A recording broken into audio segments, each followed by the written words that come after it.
préparer les disciples à un scandale trop important pour leur foi et annoncer la résurrection en s'affichant comme le Messie.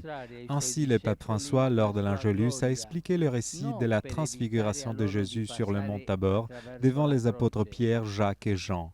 C'est un événement lumineux, un éclair de lumière imprévu, dont le but est de permettre aux disciples de comprendre qui est leur maître. Jésus n'est pas un roi puissant et glorieux. Il n'est pas un riche ni un patriarche. Il est, a souligné le pape, un serviteur humble et désarmé, un homme pauvre qui n'a pas un endroit où se poser, un célibataire sans maison et sans nid. C'est le bouleversement scandaleux qui s'exprime dans la croix, mais qui ouvre à la gloire. Celui qui meurt avec le Christ ressuscitera avec le Christ, car la croix signifie surtout espérance.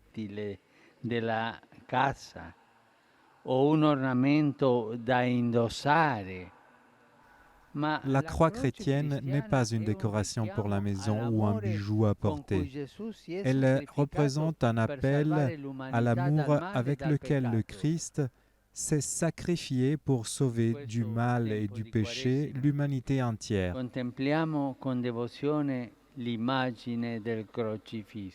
En ce temps de carême, contemplons avec dévotion l'image du crucifix.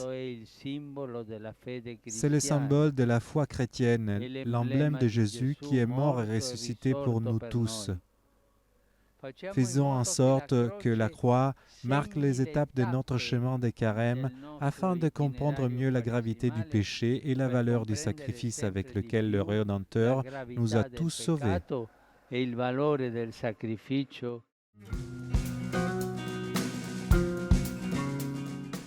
J'exprime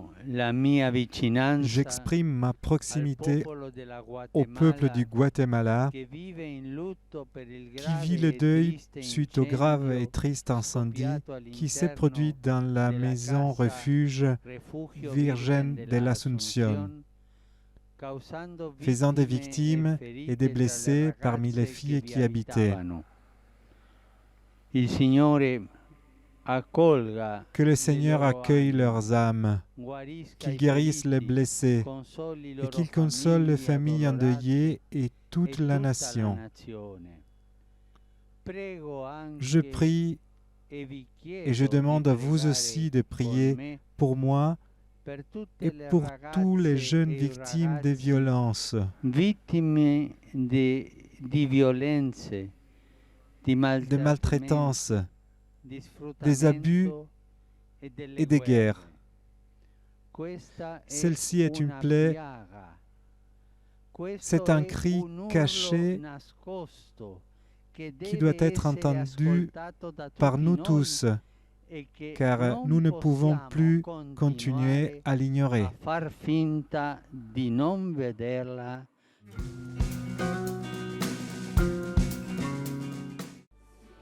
Dans le deuxième dimanche de carême a eu lieu la 14e visite pastorale du pape François dans une paroisse romaine, celle de Sainte-Marie-Madeleine des Canos, dans le quartier Ottavia. Le pontife, dans une homélie à bâton rompu, a parlé des deux visages de Jésus qui semblaient être en contradiction. L'un, celui lumineux de la transfiguration sur le mont Tabor, dont nous parle l'évangile de Matthieu et qu'on retrouvera le jour de la résurrection et dans le ciel. L'autre, celui laid, défiguré, torturé, méprisé et ensanglanté par la couronne d'épines, qui est le visage de Jésus dans la Passion. En utilisant la parole vivante utilisée par Paul, le pape a parlé de Jésus qui s'est fait pécher, qui s'est anéanti, qui s'est abaissé. Il a payé pour nous et il l'a fait par amour. Le pape a invité à ne pas regarder au péché des autres, mais au nôtre. Pensons aussi à la beauté du visage transfiguré de Jésus que nous rencontrerons dans le ciel. Que cette contemplation des deux visages de Jésus, celui transfiguré et celui qui s'est fait pécher, qui est fait de malédiction, nous encourage à continuer sur le chemin de la vie chrétienne, qui nous encourage à demander pardon pour nos péchés et à ne pas trop pécher, qui nous encourage surtout à faire confiance, car s'il s'est fait pécher, c'est parce qu'il a pris sur soi les nôtres. Lui, il est toujours disponible à nous pardonner. Nous devons seulement lui demander le pardon. Avant la messe, le pape a confessé des fidèles. Il a rencontré des malades et des personnes âgées, des parents avec les enfants baptisés au cours de l'année. Ensuite, il a répondu aux questions des enfants en reconnaissant d'avoir peur de la méchanceté des personnes, des bruits qui détruisent le cœur et d'avoir vécu plusieurs moments heureux dans sa vie, comme par exemple aller au stade avec ses parents ou encore aujourd'hui lorsqu'il prie Dieu en silence.